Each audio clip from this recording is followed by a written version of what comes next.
Recording. What we're looking at today is subnetting. In this example, I've placed a subnet network, or a network before it's subnetted.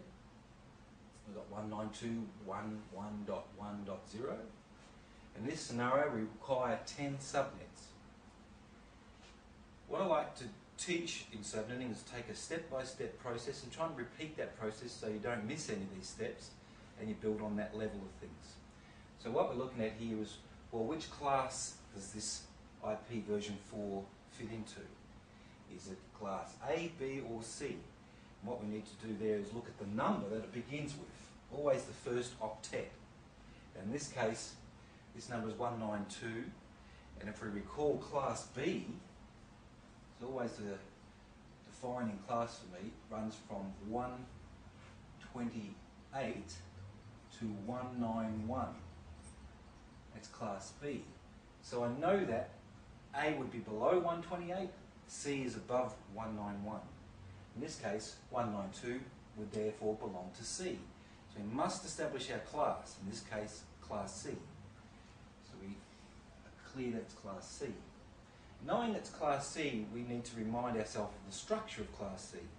If you recall, class C has a structure as follows. It's a network, network, network, host structure.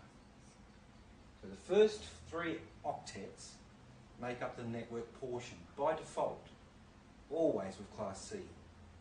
And what we understand by that is that if we place a 1 in all positions where there's ends, and there's 8 ends, 8 ends, 8 ends, we would see that we'd have a mask, therefore, of 255.255.255.0.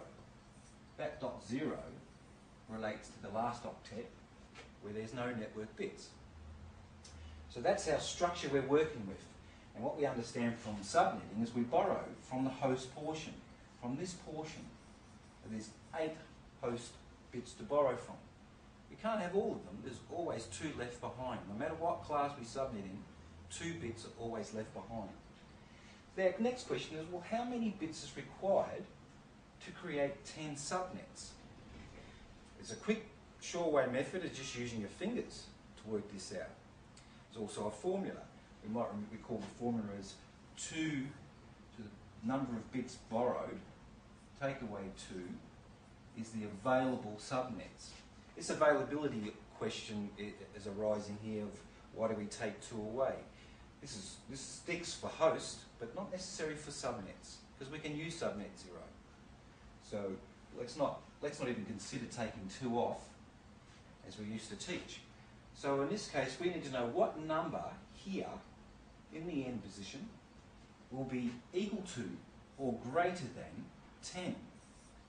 So we can go through, well, 1 bit gives us 2, it's not enough. 2 bits gives us 4, so I'm just going 2, 4, doubling, 8.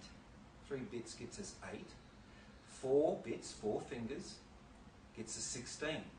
Now, 3 bits wasn't enough because we needed at least 10, so we need 4 bits. So the n in this case will be 4 bits. 2 to the 4 is equal to or greater than 10, because it's actually really 16. So we're satisfying this formula. Again, I say use your fingers. Start off simply. 1 finger is 2, 2 is 4, 3 fingers is 8, 2 to the power 3 is 8, 2 to the power 4 is 16, 2 to the power 5 is 32. So it's just fingers. Fingers equal bits. And you can quickly get to that scenario here. So what we've ascertained is that we need to borrow 4 bits to create a network with 10 subnets in a class C structure. So that's where we need to get to. No matter what system we're using, those first 3 questions, answer that first. You can kill that.